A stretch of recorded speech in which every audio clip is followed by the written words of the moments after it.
Jeanine Pirro checks in from Washington, D.C., and my lawn crew just got here, so I hope that doesn't come through on this microphone. Welcome to Doug In Exile. This is where the happy patriots are. Right here on Doug In Exile, I make shows for you with just the main major news articles of the day. I'm the creator of Earthworm Jim. I came from comic books, and now I do the news. Here's Jeanine Pirro. This is going to be followed up by a Trump announcement today about stopping crime in threatening Washington, D.C. other people and make this city. Hi, everyone. It's Judge Jeanine. In case you don't know or recognize the background, I'm at the White House. I just met with the president. We talked about crime in the nation's capital. Hi, everyone. It's Judge Jeanine. In case you don't know or recognize the background, I'm at the White House. I just met with the president. We talked about crime in the nation's capital. We talked about fighting crime, and the president is very serious about making sure that as the prosecutor here, that we not only fight crime with a vengeance, but make sure that there are consequences. Make sure that we protect the victims and we make the criminals accountable. And that's the mission of the U.S. Attorney's Office in D.C., not just in district court, but in all the courts, the superior courts.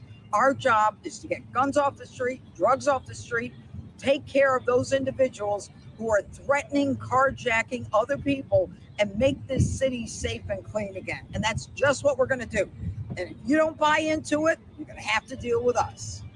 Okay, what is she talking about with the crime on the streets? Well, this tweet from Trump will help you out here. President Donald Trump threatens to seize control of Washington, D.C. That's what this is about. Here's a quote. Crime in Washington, D.C. is totally out of control. Local youths and gang members, some only 14, 15, and 16 years old, are randomly attacking, mugging, maiming, and shooting innocent citizens, at the same time knowing that they will be almost immediately released. Sounds like a Democrat's in charge. They are not afraid of the law enforcement because they know nothing ever happens to them.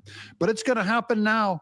The law in D.C. must be changed to prosecute these minors as adults and lock them up for as long time. Starting at age 14, the most recent victim was beaten mercilessly by local thugs. Washington, D.C. must be safe, clean, and beautiful for all Americans, and importantly, for the world to see. If D.C. doesn't get its act together and quickly, we will have no choice but to take federal control of the city, which is true because presidents, our heads of state, are there, so they can make it a security reason to take control of the city and run this city how it should be run and put criminals on notice that they're not going to get away with it anymore. Perhaps it should have been done a long time ago when this incredible young man and so many others would not have had to go through the horrors of violent crimes. If this continues, I am going to exert my powers and federalize the city, make America great again. I can't show you the pictures, but there's a picture of a beaten youth that Trump is talking about that triggered this whole thing.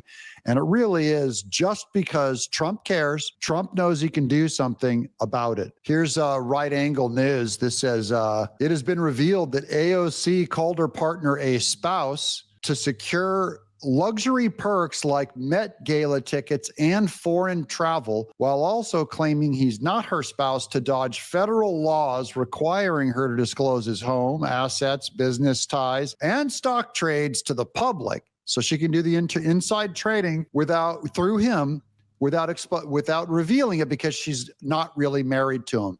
This is similar to what Letitia James did in writing her dad's name down on her property values. This is the kind of fake stuff that Democrats do all the time. By New York standards, isn't this a felony? So that's talking about Letitia James performing the same kind of felony and real estate fraud. Okay, and now here's breaking. Texas AG Ken Paxton's now officially seeking court orders to declare the seats Democrats who fled to Illinois vacant out of Texas after they tried to block the redistricting vote. And finally, here's Scott Bessent putting pressure on Jerome Powell again. Treasury Secretary Scott Bessent has stunned the financial world by demanding an urgent internal review of the Fed Reserve, citing a 400% expense surge since 2004 and accusing it of gain-of-function monetary policy and wasting $2.3 billion headquarters spending Scott Bezent. But wait, here's the best news about Jeanine Pirro. This is by Mila Joy. In 2024, Judge Jeanine Pirro's salary was $5 million.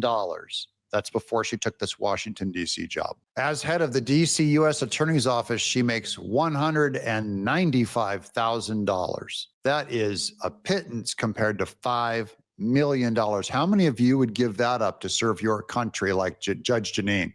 Jeanine isn't in it for the money or the fame. She already had both. She's in it for the love of country.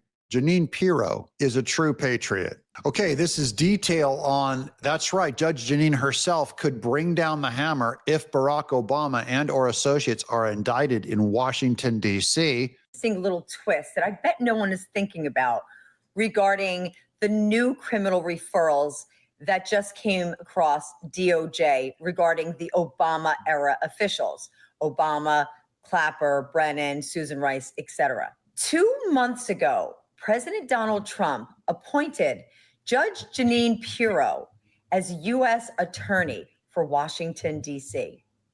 Now, Judge Jeanine has an impeccable record in New York State, not only as a prosecutor, but as a judge. And she and Donald Trump go way back.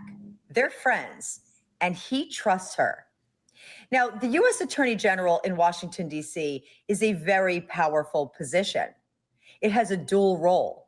So not only does it oversee local crimes in Washington, D.C., but it also oversees federal crimes that might have happened in Washington, D.C., i.e. politicians, intelligence officials, etc. So this puts Judge Jeanine Pirro in the direct line of indictments should they come down. I find that extremely interesting because she's a shark. She is a shark, and I just wanted to start and end this whole show on Jeanine Pirro because I think she's going to be a big player on the Obama investigation. The real one, not the Epstein one, the real one with Russiagate and with indicting him. I got a leaf blower outside. And on that happy note, I'm Doug in Exile. Shout out to the Quad Club. Subscribe.